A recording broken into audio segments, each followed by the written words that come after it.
ndaguha inkuru mwana ndaguha inkuru na wewe uyiha abandi mwana uyiha abandi mwana.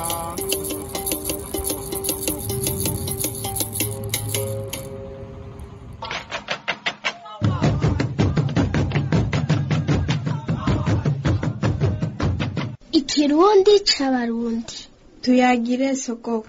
Patrice Ndafatira. Mugi kirundi urakizi ururimi rwawe uraruzi ugira umunyamahanga kandi utari we ugira umuzungu kandi udasa nabo barera ukirabura barera ukabigikara barera ukirabura barera ukabigikara undi igihugu cawe reka gutwarwa n'ikizungu undi igihugu cawe reka gutwarwa n'amahanga.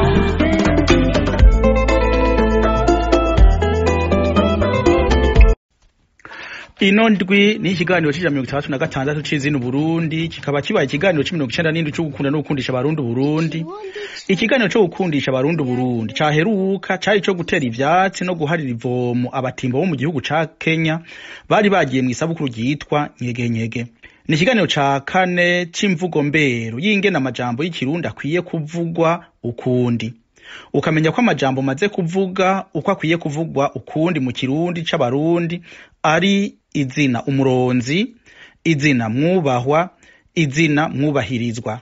Kubakurikirana ibiganiro ntunganya, ikiganiro gifise karanga kiganiro ica 14 D Uburundi 37, urukundo 97, ikirundi 33, imvugo mbero ya kane, nyeninganji rimwe. Nkuriya ndaje ku kirundi c'abarundi ari ingonde y'inkingi 8 zibanda ku kahise, ku mayagwa, ku migenzo, ku ndimburo, ku ndonda ntara, ku nyandiko, ku bumenyi bundi no gukundisha Burundi. Ugusaba no gutera ikiganiro bicishwa ku gitega arico kibambo ubusa rimwe amajana 613 amajana 941 2237 canye kwikete muravyo umuvugangoma akabehe yaho akaburungu fre. Itongo ry'ururimi rw'ikirundi ikivi cambere ikirundi, intambuko ya gatanu amajambo y'ikirundi yovuga ukundi, isuka ya kane ijambo nyeninganji giharijwe n'umukuru w'igihugu wenyene, ikigira ca mbere intangamarara. Jewe Ntafatiro Patrice nihaye umugambi wo gukundisha abarundi Burundi nciye kukiganira ikirundi c'abarundi. Nuko nibaza ko mfise impano yo kuvuga ikirundi neza kandi nkaba mbona ko mfise ubumenyi muri urwo rurimi. Sinaravye ko atamashure mfise kuko hariho abaminuje bakaruha mu ndimi. Burya urashobora kurusha ubumenyi abaminuje kuko hariho ubwenge n'ubumenyi. Ubwenge urabuvukana utuzu kuva mu nda yo kwa nyoko wawe. Ubwo bwenge rero nibwo butandukanya umuntu n'ugundi. Niyo talenta, niyo mpano, niko kamere, ni nako kami ka muntu. Ubwo bwenge nibwo buntu bukugira umuntu naka utandukanye n'uwundi naka. Nibwo bugutuma udakunda mahera hariho uwundi yomara inganda tayaronse.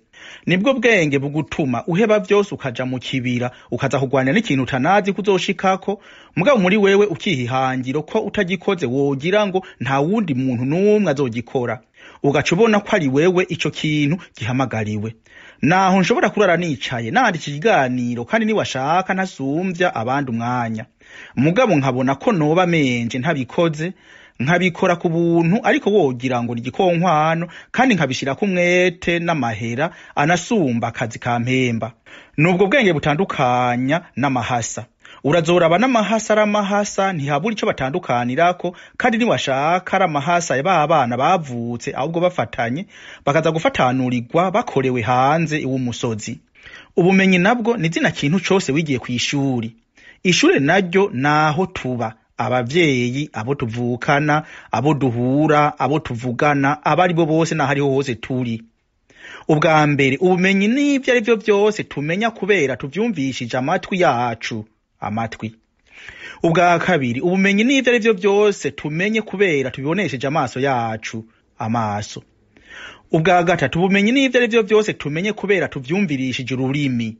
Ururimi kuvuga ugafyeta ukumviriza ko birura, ko bisosa, ko bigamye, ko ari umurazi canke ko ari iki.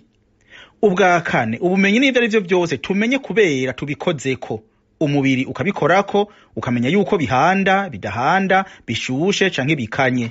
Ubwa gatanu, ubumenyi n'ivyo arivyo byose tumenye kubera bitumoteye canke bitunukiye. Aho ni izuru. Ubwa gatandatu, ubumenyi n'ivyo arivyo byose tumenye kubera bitubujije amaragamo, tugahenagurika bikanka ko tuguma duhagaze. Nivyo biri mu gifaransa biyita équilibre.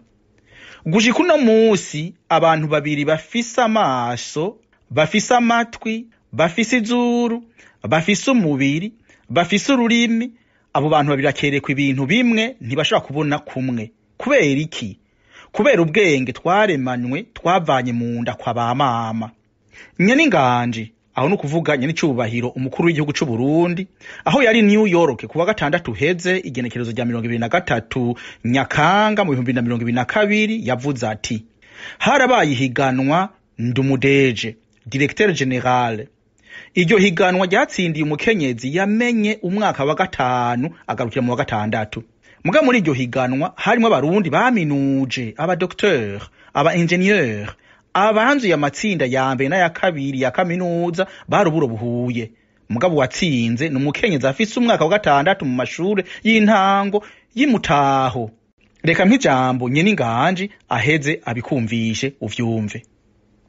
Mbere kuri wewe byakubwire hagitunga ryawe uramaze kuri roho. Impano yawe ni haje. Niba wabuzinga niyumva bisigura ko ari byo usudira, hari handi hari impano yawe. Nodera handi no wabonye uri bloke. Tena azakora nta muntu azakora ikintu ngo ataratera imbere. Reka ndabereka kandi kandi twatunganije ihiganwa ryitwa Ndumudeje. Baruka nababwiye ko tukuba dukorana kuba ndabereka bakura amahera. Ndumudeje hahiganwa urwaruka, nimwiyumvire iryo higanwa kuri finale. Hahiganwa harimo aba engineer, afise amasere, abadokiteri, naganabwira watsinze afise ni bosisiye umukenyezi yizo gatandatu gusa yatsinda atani miliyoni 35 atsinda abadokiteri bomenya projet ya presence bakamu twaramubaze ibibazo zirihejeje natwe twarabaza bashikiragaje bakabaza public ikabaza akishyura umuntu yizo gatandatu umukenyezi w'Imutaho kandi twagiye kumenya ko adafise amashuri menshi cyane ahejeje bamukomera amashyi cyangwa bagaruka ariko ntibagiye kubaza wowe wiziki ufise nivo iyihe wiziki akavuga ati je wisanzwe ati mu gatandatu kubera twari imfuvyi seza kurera abana turi kumwe ati nicyo cyatumye cyaja mu burimyi yatsindishije umwavu uva mu muntu. Ndumudeje baramubaza ati wotanga akazi gute twereye iki uramaze gutanga akazi uri umudeje uteza gutanga akazi umumama emwe neza twese twananiwe yaratsinze abadogiteri n'abayenjeniyeri n'abasabazi murumva yuko atweretse n'abantu hakazi gene barakana kandi muze murabe no mu Burundi abagweza atunga barabizi bose muze mubaze muti mwahereye hehe muzosanga baracuruza ikaranga nzebera Constante yabaye kijiji ku modoka guyi. Ndamukengurukiye uwo Nyeninganje arakaramba arakagwira aragahora ku ngoma. Naho rero jewe mvuga nahejeje umwaka wa 13 mu Kirundi abaminuje bakanzura amatsinda ya kaminuza ari ubwenda n'indwi mugabo batavuga nk'ivyo mvuga ivyo nibisanzwe. None ivyo bintu bya Nyeninganje nabivuze ryari nabitanguye ryari. Iryo jambo narishize ku mugaragaro kuwa gatandatu igenekezo rya 2023 Nyakanga 2022 aho umuserukizi w'u Burundi muri ONU mwishira hamwe mpuzamakungu ry'ibihugu ONU ahaba niho nabivugiye ivyo navuze ngibi. Nyeri cyubahiro mukuru w'igihugu cy'u Burundi ukabana Nyeninganje gituma uwo mubahirizwa yitwa Nyeninganje nuko abashikiranganje no kuvuga n'abamushikira bashikiranganje no kuvuga wewe ni Nyeninganje. Nyeri cyubahiro mutambukanye wa nyeri cyubahiro mukuru w'igihugu cy'u Burundi bubahwa mwese muraha mu byubahiro Imana n'abagabo babahaye ndikije bugufi ndabasaba munyemerere mwemere ndabashikirize ishyikiro ry'indamutso ya kivandimwe y'abarundi muri Canada. Uwo muronzi ntafatiro Patrice arakaramba akagwira aragahora ku ngoma. Inkuru y'umwana isubiye inyuma. Ndagarutse rero umuntu araminuza akaronka karanga bumenyi atanumwe afise mugabo ugasanga n'ubumenyi gusa nta bwenge bwo kwitsitso agira, ugasanga n'ubumenyi bwonyene bwo mw'ishuri mugabo kuba umuntu nterumbone. Arico gituma ari jewe mvuga ivyo hinduka kaminuza zibogabuga baminuje bakaruha. Ingo rero wumve ivyo ngira mvuge ko vyohindurwa mu mvugo y'ikirundi. Ikigira ca kabiri ivyo narimaze kuvuga ngo bihindurwe. Narimaze kuvuga ibintu vyinshi bikwiye guhinduka mu kirundi. Amajambo maze kuvuga kwiye kuvugwa ukundi n'amazina. Ubwa mbere chercheur ni igifaransa rivugwa ngo umushakashatsi canke ngo umutohoji. Jewe navuze ko ryoba umuronzi kuko umuronzi riruta umutohoji kuko umutohoji ni insiguro imwe yonyene. Mugabo umuronzi gifise insiguro zibiri nkuru. Ntaco mfise mvuga kwijambo umushakashatsi kuko ryoryo ni ikinyarwanda.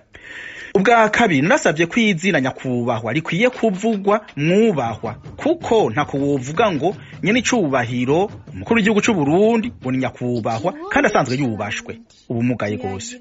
Ubwa gatatu izina rya gatatu nasavye rihinduke ni honorable député sénateur, iryo zina rikavuga ngo mwubahwa.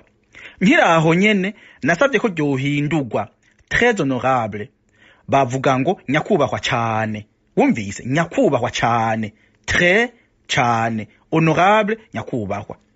Ico ni citwa francisme, kikavuga ijambo ukuye mu rurimi rw'igifaransa ukarikoresha uko nyene ntirisigurike kandi ryari rikwiye kuvuga ukundi kandi rifise n'icitiranwa mu kirundi.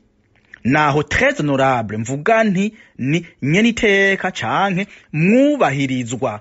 Honorable mwubahwa, très honorable mwubahirizwa kubera harimo ingobotozo icivuga yuko kirenge ikindi. Umuntu yubashwe n'umwubahwa, umwubahirizwa nawe n'umuntu arengeye ukubahwa.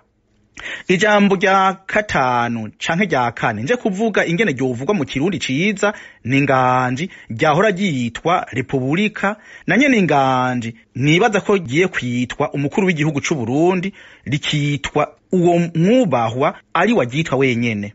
Ikigira ca gatatu izina nyene inganji giharijwe n'umukuru w'igihugu wenyene. Mu kirundi ciza ubwami bunaka bwitwa ingoma. Ni naco gituma bavuga ngo ingoma y'u Burundi. Nico gituma bavuga ngo ingoma y'ubuha, ingoma y'ubweru, ingoma yande. Umwami atwara igihugu c'u Burundi bavuga ko ari ku ngoma. Yitwa kandi se Barundi, akitwa kandi nyene ingoma na nyene icubahiro. Ukuja ku ngoma no kwima canke kwimikwa. Hariho n'imyimbutsi ivuga iti kananira abagabo ntiyimye. Hasabwa uwimye n'indi myinshi. Umuganwa ari imbere y'abandi asa n'icariho c'umwami yitwa igikomangoma. Muri kahise niko yitwa. Umuganwa canke umutware yatowe ngo afashe umwami mu gutwara igihugu yitwa umuganwa. Mugaba habazungu baziye mu Burundi bakagira icosa n'ubushikiranganje haciye hajaho izina umushikirangoma. Aho Burundi bwiganzuriye ababirigi bukisubiza ukwishira n'ukwizana. Wumvise ko ntavuze ngo bukikukira, Uburundi ntibwikukiye, nta n'umunsi n'umwe Burundi bwikukiye.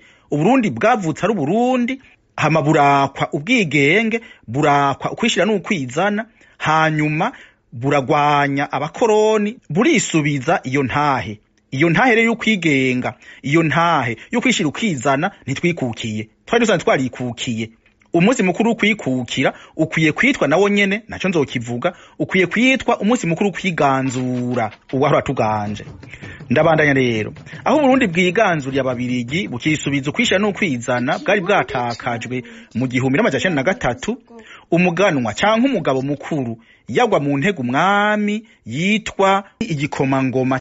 Niho hari igikomangoma ca mbere citwa ubwa mbere Yozefu Cimpaye, yabaye igikomangoma muri Nzero mu 1931 areka kuba igikomangoma muri Nyakanga 1931. Yatwaye amezi 9. Igikomangoma ca kabiri ni Rudoviko Rwagasore, yabaye igikomangoma mu kw'icenda ariko kwezi kwa Nyakanga 1961, hanyuma areka kuba igikomangoma agandaguwe muri Gitugutu 1961. Yabaye igikomangoma amezi abiri. Igikomangoma ca gatatu ni Ndereya Muhigwa, yabaye igikomangoma mu kwezi kwa Gitugutu mu 1961, areka kuba igikomangoma mu kwezi kwa Ruheshi mu 1963. Yabaye igikomangoma amezi 9. Igikomangoma ca kane ni Albino Nyamoya, yabaye igikomangoma mu kwezi kwa Ndamukiza mu 1964, hanyuma areka kuba igikomangoma mu kwezi kwa Nzero 1965. Akaba yatwaye amezi 11. Igikomangoma ca gatanu ni Petero Ngendandumwe, yabaye igikomangoma mu kwezi kwa Nzero 1965. Yabaye igikomangoma iminsi acaragandagurwa n'abanzi b'u Burundi, agahwera nkuko wogira n'imbwa ipfuye. Igikomangoma ca gatandatu ni Yozefu Bamina, yabaye igikomangoma mu kwezi kwa Nzero 1965, areka kuba igikomangoma mu kwezi kwa Rusama 1965. Yabaye igikomangoma amezi 5 yonyene. Igikomangoma cindwi ni Leopoldo Bihumugani, yabaye igikomangoma mu kwezi kwa Nyakanga 1965 gushika muri Mukakaro 1966. Yabaye igikomangoma amezi 10. Igikomangoma c'umunani aricyo ca nyuma ni Michel Micombero, yabaye igikomangoma muri Mukakaro 1966. Areka kuba igikomangoma muri Munyonyo 1966. Yabaye igikomangoma amezi 5, acarakura ubwami ashiraho Republika ariyo yitwa Inganji, kuko abashikirangoma baciye bavamwo abashikiranganje. Mu ntwaro y'iyo ngoma y'u Burundi, abafashe uwo mushikirangoma wa mbere aca yitwa igikomangoma baca biyitwa abashikirangoma. Tuca turonka nk'umushikirangoma w'imibano n'imico kama, umushikirangoma w'imigenderanire, umushikirangoma wo kwivuna abansi, umushikirangoma w'uburimyi n'ubworozi, umushikirangoma w'amagara y'abantu, umushikirangoma w'indero n'uburonzi, n'ibindi n'ibindi. Aho Micombero kuri ubwami n'ingoma y'u Burundi yaciye ashiraho icitwa Republika. Iryo zina rya Republika nta citiranwa c'ikirundi barihaye. Niryo jewe ntafatiro natakara atabitarara mu nzira, jewe tararidatuba ridomeka yandi matara nje guha izina. Icitwa Republika y'u Burundi co kwitwa Inganji y'u Burundi. Uwutwara Republika yego yaciye yitwa umukuru w'igihugu, mugabo aguma kandi yitwa Sebarundi. Mugabo harabaye akarusho kuko yaciye yiyita abamufasha abashikiranganje. No kuvuga ko yahinduye ingoma mu Nganji. Ico gihe Republika y'u Burundi ica yitwa Inganji y'u Burundi, nari nakivuze. Umushikiranganje wa mbere ariwe gikomangoma, ubu yoca yitwa igikomanganje. Umukuru w'igihugu yoca yitwa Nyeninganji kuko umwami yari Nyeningoma. Kuvuga mpinduye gusa ahari ingoma nshizeho Inganji. Mugabo ivyo bivuga wabibonye, kuko ukuri kuvuga ubukuzi ni kuvuga ubukuze, naho nyene kuvuga uwaguhishuriwe. Kurashobora kuvuga ukuri ugasanga urakunumye. Mbone iryo zina ariryo ryoba ryo, kuko izina ryitwa umukuru w'igihugu rikwiye kuba rimwe. Nka kujya kwa Sebarundi ari umwe, umukuru w'igihugu arakwiye izina yiharije, niyo yoba yarahavuye ku ngoma atokwitwa. Ryoba izina ry'igiharo yiharije wenyene, nka kurya Sebarundi ari izina ryitwa umukuru w'igihugu ari ku ngoma gusa.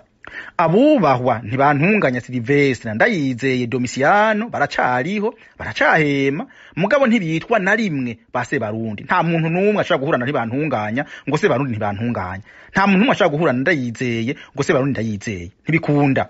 Mugabo no muzi tuvuga tuti Sebarundi Nyeninganji General Major Ndayishimiye Evariste. Nawe nyene yamara gutanga atanga Inganji, ubundi azoza yitwa Sebarundi, nawe areke kwitwa Sebarundi, ko nishaka kuronka ba Sebarundi babiri. Izina ry'ikirundi nyene cubahiro ni Son Excellence mu gifaransa canke His canke Her Excellence mu congereza. Hari ingorane mu kirundi ko mu gifaransa iryo zina rihabwa benshi, n'abantu bose bitwa ba Son Excellence mu gifaransa baca bitwa ba nyene cubahiro. Ngoma ndaguha akarorero, nyene cubahiro umuserukizi, ambassadeur, umuntu serukira igihugu mu makungu yitwa Son Excellence, mu kirundi aca yitwa nyene cubahiro. Nyene cubahiro umushikiranganje n'umushikiranganje butya yitwa Son Excellence. Bica bigorana rero.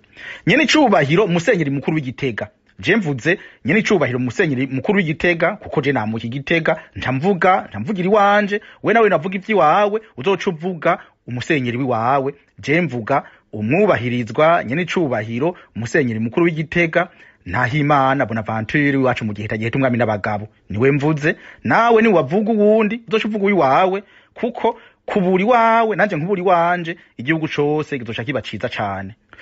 Biragoye kuvuga ngo nyene icubahiro mushikiranganje, nyene icubahiro muserukizi w'u Burundi muri Leta Zunze za Amerika, nyene icubahiro musenyeri mukuru w'Igitega wari wavuze nyene icubahiro umukuru w'igihugu c'u Burundi, ntibikunda. None usumba uwundi yoca bande? Harakwiye rero izina ryiwe rivuzwe atawundi aryitwa. Ico gihe rero jewe ntuye nyene inganji, kanatsinda ari ku nganji, kanatsinda inganji ni Republika y'u Burundi. Leta y'u Burundi rero ishoboye guhindura hagihora yandika ngo Republika y'u Burundi, ikandika iti inganji y'u Burundi, notambira gutabuka kavuze wa wundi. Kugira bitandukane rero umukuru w'igihugu arakwiye kwitwa nyene inganji, niwe abafise inganji ya hose, inganji kuri vyose n'inganji kuri bose mu gihugu c'u Burundi, n'abarundi bose babishwi. Umushikiranganje acaba uwumufasha ajeka ku nganji, mukaba atari ku nganji, inganji ciba nyene icubahiro umukuru w'igihugu c'u Burundi. Nkurishije nyene icubahiro kuko ntibirahinduka. Ivyo mpinduye rero nibi, nza ndavuga izina ry'ubwami hanyuma n'izina ry'ubu. Umwami muri ico gihe ni umukuru w'igihugu. Ubwami bw'u Burundi, ingoma y'u Burundi, umuntu akwiye kuvuga ngo inganji y'u Burundi. Nyene ingoma no kuvuga n'umwami, uno musi tukuvuga tuti nyene inganji umukuru w'igihugu c'u Burundi. Igikomangoma yari umushikirangoma wa mbere agwa mu ntego umwami, ubu naho twovuga tuti igikomanganje canke umushikiranganje wa mbere. Mugo umushikiranganje wa mbere reka dukoresha igikomanganje. Umushikirangoma aca yitwa umushikiranganje. Republika y'u Burundi yo kwitwa inganji y'u Burundi. Ikigira ca gatatu inzozero. Jewe nama mvuga ko ndi umuronzi. Umuronzi nawe aravuga ibintu yaronze.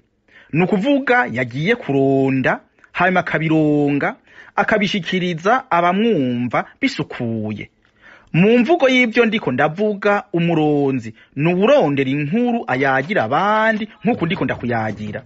Muri ico gihe nariko ndonda izina ryo kwitwa uno mwaka nyene icubahiro General Major Ndayishimiye Evariste, atawundi muntu agitwa canke ngo arihamagagwe, kandi nawe nyene niyakukuruka ntasubire kugitwa kuko hazoba hariho uwundi agitwa. Nararirondeye ndarironka. Ico gihe nariko naronda rero nyene inganje.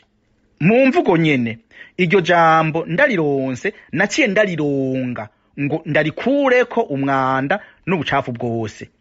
Uko kurironga no kurishira muri kahise ku ngoma y'ubwami, nkerekana umushikirangoma yavuyemo umushikiranganje, nkerekana igikomangoma covamwe no musi igikomanganje, nkabisigura mu buryo bwose ku buryo na wewe unyumva uheza ukavyumva ukabitegera bikakunyura. Mu mvugo maze kuronda izina inganji nyene inganji nkarironka, hanyuma nkarihanagura umwanda wose gushika na wewe ukabona ko iryo zina ari izina ryiza, nta kindi kiba gisigaye rica rikoreshwa. Mugabo jewe ndi umuntu umwe kandi je ndi umuntu asanzwe gose. Ndavuga ibintu mugabo si jewe mfata ingingo. Abakuru ubuyazi cane cane Akademi Rundi, imboneza n'indongozi babonye iryo zina ari ryiza barazorikoresha. Batarikoresheje singorane, jewe nzorikoresha n'abankunda. Rizoreka gukoreshwa nkiriho, mugabo kumbure narapfuye rizokoreshwa uko biri kose rinyitirirwe. Abanyamuka ko baryoherwe ko sekuru wabo canke se wabo hari ico yakoze mu Burundi. Mbere naho iryo zina ryopfa ridakoreshejwe, nguma nsumba umuntu yita umuronzi mugabo atigeze anabisaba, atigeze anabivuga. Hose rero rikoreshejwe mba nungutse, ridakoreshejwe nguma nunguka kuko we uraryumvise kandi azi kuzorikoresha. Uwo yari karakuyagira ni ntafatiro ntatakara bitarara mu nzira. Umumana canke umusongo rero kumwamira wa rutongati rwa muremera wa giheta umwami n'abagabo, giheta ca gitega giteka n'amataba tonyanga ubutwari n'ubutore. Mugikirundi urakizi, ururimi rwawe uraruzi, ugira umunyamahanga kandi utari we, wigira umuzungu kandi udasa nabo, barera ukirabura, barera ukaba igikara, barera ukirabura, barera ukaba igikara. Kundi igihugu cawe, reka gutwarwa n'ikizungu. Kundi igihugu cawe, reka gutwarwa n'amahanga.